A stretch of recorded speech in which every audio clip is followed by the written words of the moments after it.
Histoire Géo au tableau te parle aujourd'hui de l'historien et des mémoires de la Seconde Guerre mondiale en France. D'ailleurs, la problématique qu'on va traiter dans ce chapitre s'affiche ici. Quelle lecture les historiens font-ils des mémoires de la Seconde Guerre mondiale en France? Alors, on va s'arrêter tout de suite sur deux des mots de cette problématique, historien, bien sûr, d'abord, et puis mémoire, pour les confronter et puis réfléchir quelques instants sur leur signification. Rapidement, de la mémoire, que peut-on dire? D'abord qu'elle est sélective, qu'elle est subjective et qu'elle est plurielle. Et puis elle est même parfois conflictuelle, c'est-à-dire que deux personnes ne vont pas être d'accord entre elles sur le souvenir qu'ils entretiennent d'une époque. Subjective, on s'en doute, sélective aussi. Et puis comparé à cela, l'histoire, elle, est une science, c'est-à-dire qu'elle vise l'objectivité, science humaine certes, mais c'est quand même son objectif, viser l'objectivité, et puis l'étude critique.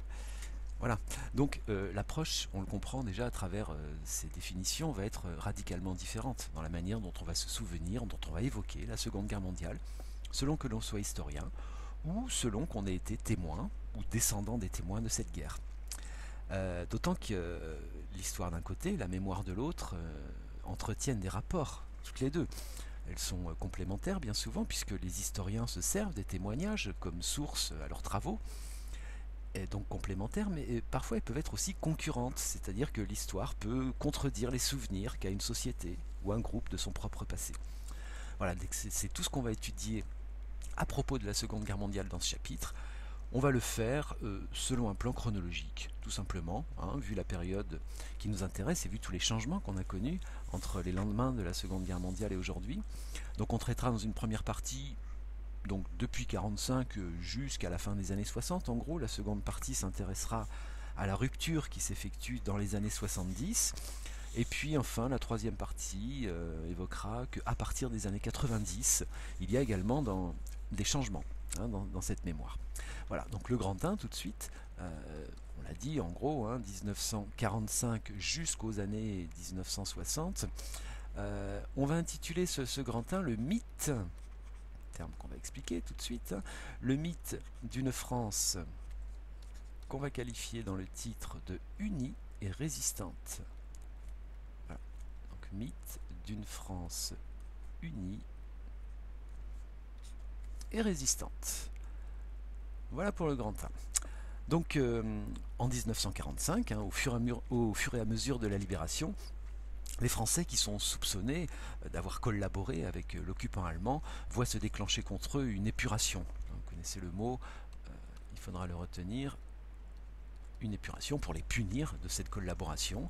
Alors on distingue dans l'épuration ce qu'on va appeler tout d'abord l'épuration sauvage, qui est faite à la va-vite, au fur et à mesure de la libération, souvent sans aucune forme de procès. On va fusiller des gens, on va tondre des femmes. On estime que cette épuration sauvage a fait environ 9000 victimes, 9000 personnes qui ont été passées par les armes. Et puis très rapidement, il y a une organisation de ce qu'on va appeler en parallèle une épuration légale, c'est-à-dire qui est déclenchée par le gouvernement provisoire de la République française dès juin 1944. Et cette épuration légale va instruire un petit peu plus de 300 000 dossiers, c'est dire l'échelle à laquelle elle se déroule, donc 300 000 dossiers instruits, va donner lieu à un petit peu plus de 127 000 procès. 127 000 procès, voilà, c'est pas parce qu'on instruit un dossier que forcément on arrive au procès. Et puis néanmoins, de ces procès sortent près de 3000 peines de mort qui vont être prononcées. Et sur les 3000 peines de mort prononcées, il y en a seulement, disons, 767 qui vont être exécutées. Parmi elles, le maréchal Pétain, lui, il va bénéficier d'une peine qu'on appelle une peine commuée, c'est-à-dire qu'il est condamné à mort, et puis finalement, sa peine, en raison de son grand âge et de son passé, va être transformée en prison. Voilà. Donc il y a effectivement une volonté de prendre en compte à travers cette épuration ce qui s'est passé pendant la guerre et de punir les responsables de la collaboration. Mais ce qu'on observe surtout très très vite, c'est la volonté de tourner la page, de montrer aux Alliés que l'unité républicaine est restaurée. En tout cas, c'est la volonté de De Gaulle, cette volonté donc de celui qui est à la tête du gouvernement provisoire de la République française dès 1944, De Gaulle qui d'entrée déclare que Vichy est nul et non avenu, c'est son expression en clair, mettre la période de Vichy entre parenthèses. Ce qui fait que ce qui va s'imposer finalement très rapidement, c'est ce qu'on va appeler une lecture héroïque de la période de la Seconde Guerre mondiale en France. Voilà. Une lecture héroïque sera un terme à retenir pour la qualifier. Exemple de cette lecture héroïque, ce film, La bataille du rail, d'un cinéaste français qui s'appelle René Clément. Ce film va sortir dès 1946, un an après la fin de la guerre, et c'est un florilège d'anecdotes les plus glorieuses de la résistance des cheminots. C'est un film qui veut montrer donc la France résistante, le sens du courage, de la solidarité, du sacrifice des Français. Et ce qui est à noter, c'est qu'on n'y voit aucune allusion à la collaboration. Voilà. Tous les Français sont résistants au vu de ce film. Et c'est donc le reflet de l'état d'esprit qui domine dans l'après-guerre. D'ailleurs, ce film reçoit le premier prix du Festival de Cannes en 1946, et puis c'est un gros succès populaire. Voilà, donc les gaullistes partagent d'ailleurs avec les communistes cette vision héroïque. Mais rapidement, les débuts de la guerre froide en 1947 vont conduire le Parti communiste français à se démarquer de la mémoire gaulliste. Et c'est là où il va s'afficher comme étant le parti aux 75 000 fusillés. Vous voyez ici, 75 000 communistes ont été massacrés par les Boches ou assassinés par les traîtres de Vichy, etc. Donc tout ça c'est repris sur une affiche électorale de 1945 qui invite les électeurs à choisir le Parti communiste. Et bon, c'est évidemment considérablement exagéré. Les historiens estiment que c'est entre 30 et 40 000 exécutions qui ont été faites par l'occupant allemand en France, et au total, et pas forcément seulement des communistes, même si les communistes étaient très présents dans la résistance française. Voilà, donc vous voyez déjà on voit qu'entre gaullistes et communistes, eh bien il y a des différences qui sont à noter rapidement, et puis que par ailleurs, il y a également une mémoire qu'on peut qualifier de mémoire maréchaliste, en référence au maréchal Pétain,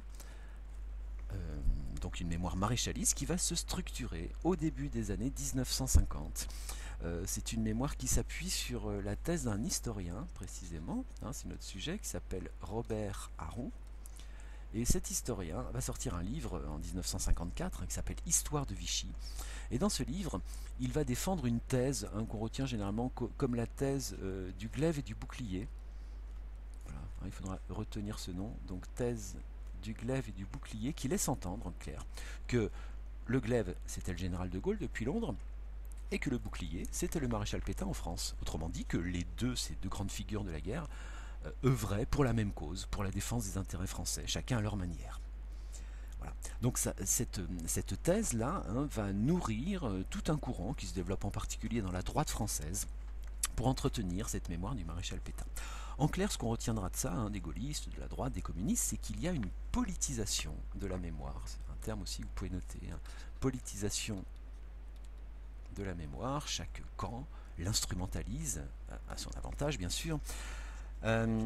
Et que donc cette politisation finalement va être interrompue, ou du moins va se clarifier avec le retour du général de Gaulle au pouvoir en 1958, après sa traversée du désert.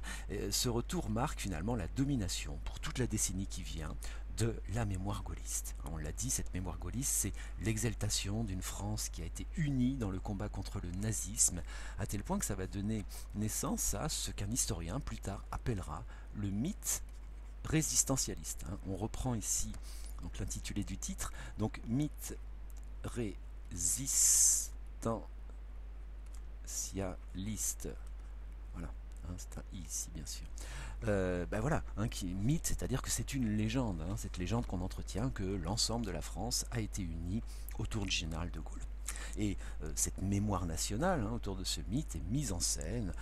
Un des exemples les plus frappants, les plus connus de cette mise en scène, c'est le transfert des cendres de Jean Moulin au Panthéon.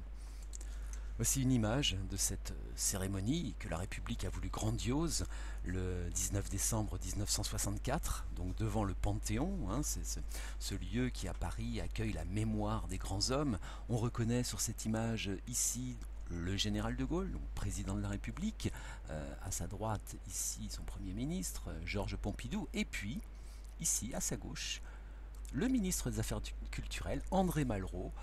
C'est André Malraux qui va prononcer un discours qui restera célèbre, lors de cette entrée des cendres de Jean Moulin au Panthéon, un discours dans lequel il va exalter l'unité de la France combattante, et on peut dire de ce discours qu'il est l'exact reflet de ce mythe résistentialiste. Bien, alors voyons maintenant que à partir des années 1970, c'est donc l'objet du grand 2, eh bien cette mémoire va évoluer. C'est d'ailleurs le titre, donc année 1970, les évolutions de la mémoire. Voilà, donc les évolutions de la mémoire. Alors, plusieurs événements, il ne se passe pas une chose en particulier qui l'explique, mais on peut commencer, comme on l'a fait tout à l'heure, par évoquer un film qui permet de prendre conscience de ce qui se passe.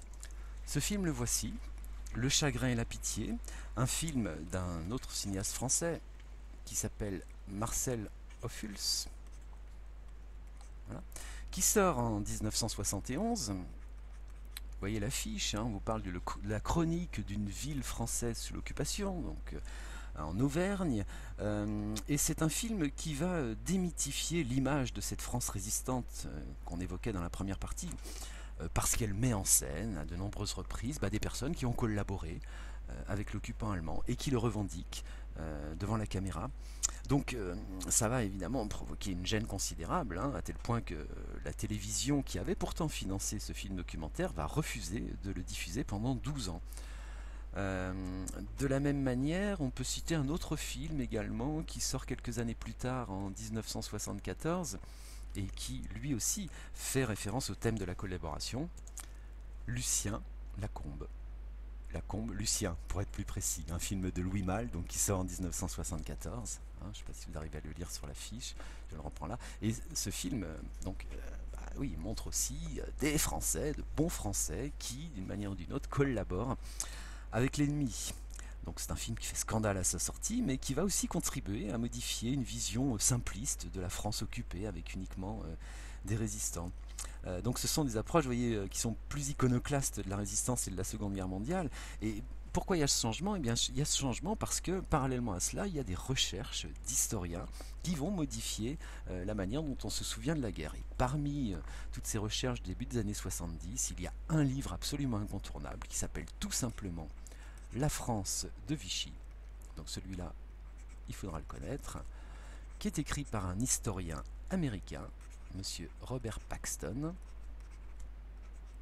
donc auteur incontournable. Le livre sort en 1973, donc oui, tout à fait concomitant des films qu'on vient d'évoquer précédemment.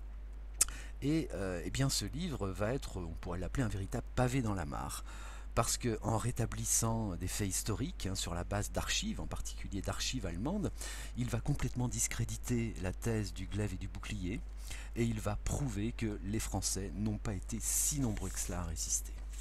Donc véritablement, ce livre fait date et va permettre d'avoir une vision différente de ce qu'a été la France occupée pendant la Seconde Guerre mondiale. Et puis, ces années 70, c'est également une autre idée importante, le temps de l'affirmation de ce qu'on va appeler une mémoire juive. Voilà, donc affirmation de cette mémoire juive, puisque lors de la libération, passé le choc de la découverte des camps et des images horribles qui l'accompagnent, finalement on fait peu de cas en France du génocide des Juifs. Les rares survivants qui vont rentrer des camps de concentration sont vite confondus avec les prisonniers de guerre, les déportés du STO, bref, tout ça c'est des gens qui étaient en Allemagne. Et puis on ne prête pas une oreille très attentive à la situation très particulière de ces déportés juifs. Et finalement, il faut attendre longtemps avant que cette mémoire juive ne remonte à la surface. Il y a un événement qu'on peut citer qui contribue, c'est le procès d'un nazi, d'un fonctionnaire allemand qui s'appelle Eichmann, qui était un responsable logistique de la déportation des Juifs vers les camps de concentration, qui va être jugé, attention, il n'est pas jugé en France, son procès a lieu à Tel Aviv, donc en Israël, en 1961, donc de manière un petit peu antérieure à la période qui nous intéresse, mais on peut dire que ce procès va impulser le développement d'une mémoire propre à la déportation des Juifs, en particulier par l'action de ce qu'on appelle des groupes mémoriels, donc des associations, des regroupements qui défendent les intérêts d'une catégorie de personnes, et en particulier dans la communauté juive, il y a de nombreuses associations qui vont être très actives pour recenser des témoignages, pour retrouver également des responsables de ce génocide. Et puis pour cette mémoire juive, il faut absolument également citer un film qui fait date, un film choc, hein, qui sort en 1985. Ce film qui s'intitule tout simplement Shoah, ce terme hébreu qui signifie catastrophe et qui va s'imposer à partir des années 80 pour désigner cette extermination des Juifs d'Europe. Donc un film réalisé, vous le voyez sur l'affiche, hein, par M. Claude Lanzmann en 1985. Notez la date. Ce film, eh bien, c'est 10 heures à peu près de témoignages de rescapés et de bourreaux, hein, qui décrivent le fonctionnement précis de la destruction des Juifs d'Europe, puisque la destruction des Juifs d'Europe, vous pouvez le retenir aussi, hein, c'est également le titre d'un ouvrage d'histoire qui va sortir la même année que Shoah, Destruction des Juifs d'Europe, un livre qui est signé par un autre écrivain américain qui s'appelle Raoul Hilberg, et qui là aussi fait date, hein, puisqu'il va décrire avec beaucoup de précision ce processus d'extermination. Donc ça va également contribuer, hein, conjointement, ce film, ce livre, à libérer la parole et à permettre aux Juifs rescapés de s'exprimer. Par ailleurs, on peut également noter dans les mêmes années, en 1987, un procès qui cette fois-ci se tient en France, à Lyon, qui est le procès de Klaus Barbie, B-A-R-B-I-E, Klaus Barbie, qui est un ancien officier SS, allemand donc, hein, qui, lors de son procès, eh bien, ça va donner également l'occasion aux anciens déportés juifs de prendre la parole. Donc cette mémoire, hein, spécifique de l'extermination des Juifs pendant la Seconde Guerre mondiale, elle apparaît, vous l'avez compris, durant les années 1980. Et puis, pendant ces mêmes années, il y a des polémiques encore, hein, autour de la mémoire. Par exemple, les révélations autour du passé de François Mitterrand, qui est le président de la République en France depuis 1981. Au début des années 90, voilà, on va révéler qu'au-delà de ce pourquoi il était connu, c'est-à-dire le chef d'un mouvement de la résistance pendant la guerre, et l'enquête d'un journaliste va révéler qu'il était, avant 1943, fonctionnaire à Vichy, qu'il avait été décoré par Pétain, on voit une photo où Mitterrand serre la main à Pétain, bref, donc ça va évidemment faire scandale. Et puis au-delà de cette histoire personnelle, il faut bien noter que le pouvoir politique en France n'a jamais reconnu officiellement la responsabilité de l'État français dans la déportation. À l'image par exemple d'un monsieur qui s'appelle Maurice Papon, on en reparlera tout à l'heure, mais Maurice Papon, qui était fonctionnaire à la préfecture de Gironde pendant la Seconde Guerre mondiale, qui est soupçonné d'avoir donc collaboré, hein, participé à toute l'organisation logistique et à l'arrestation de juifs, à leur déportation de juifs bordelais. Et ce monsieur qui a été, après-guerre, qui a rempli de hautes fonctions dans l'État, qui a été ambassadeur, qui a même été ministre, hein, de Valéry Giscard d'Estaing, il a fait l'objet en 1983 d'une inculpation pour complicité de crimes contre l'humanité, mais l'instruction s'éternise, ça veut dire en clair qu'il n'y a pas de procès qui est organisé pour juger cet homme. Donc c'est révélateur aussi de ce rejet, de ce déni de la part de l'État de reconnaître la responsabilité de l'État français. Et on va voir que tout cela va évoluer à nouveau, hein, avec une nouvelle césure, et c'est l'objet donc maintenant de notre grand 3, dans les années 1990. Où nous allons parler, à partir de là, d'une mémoire plus apaisée et plus diverse. Donc, mémoire plus apaisée et également, je le disais, une mémoire plus diverse. Et il faut citer, tout de suite pour évoquer cette mémoire plus apaisée, le discours du président de la République qui va succéder à François Mitterrand, qu'on évoquait à l'instant. Il s'agit ici du discours que va prononcer le président Jacques Chirac, nouvellement élu en 1995, parce que ce discours constitue une évolution majeure dans la mémoire de la Seconde Guerre mondiale. Donc, lors de la commémoration de la rafle du Veldiv, le vélodrome d'hiver, hein, qui avait accueilli à Paris de très nombreux juifs qui avaient été arrêtés par la police française, eh bien dans un discours, il va reconnaître officiellement le rôle de l'État français dans ces arrestations. C'est-à-dire qu'à travers ce discours, il va renoncer à la distinction entre d'un côté la République et de l'autre le régime de Vichy qui avait été initié par le général de Gaulle. Donc c'est un événement très important que cette reconnaissance. De la même manière, 2 ans plus tard, en 1997, a lieu à Bordeaux le procès de Maurice Papon, qu'on évoquait tout à l'heure. Enfin, ce procès se tient. Il va être interrompu à plusieurs reprises, mais il est finalement, Maurice Papon, en 1998, est condamné pour sa participation à la déportation des Juifs. Et donc on parle dans cette période également de devoir de mémoire. À partir du moment où la reconnaissance du rôle joué par l'État français est faite, eh bien l'État est assigné à ce devoir de se souvenir de cette époque, et pour ce faire il va mettre en œuvre ce qu'on appelle une politique mémorielle. Par exemple, en 1999, l'État français va entreprendre d'indemniser les familles juives qui ont été spoliées pendant la guerre, ou même les enfants des déportés. Et puis autre exemple qu'on peut retenir, c'est en 2005, lorsqu'il y a l'inauguration officielle du mémorial de la Shoah à Paris. Voici une image de cette inauguration où l'on voit devant ce mur sur lequel sont inscrits le nom de toutes les victimes juives de la Seconde Guerre mondiale. On reconnaît ici donc le président français Jacques Chirac en 2005. À ses côtés, Madame Simone Veil, ancienne ministre, et qui fut par ailleurs elle-même déportée pendant la Seconde Guerre mondiale. Et donc le fait que l'État ait participé au financement de ce mémorial de la Shoah est une manière de mener ce devoir de mémoire. Autre exemple encore, en 2007, dans cette même logique, va se dérouler, à nouveau au Panthéon, comme on l'évoquait tout à l'heure à propos de Jean Moulin, une cérémonie qui va rendre hommage à ceux qu'on appelle les Justes. Donc cette cérémonie en 2007 est destinée aux Justes de France, les Justes étant des gens qui, pendant la Seconde Guerre mondiale, ont caché ou sauvé des Juifs.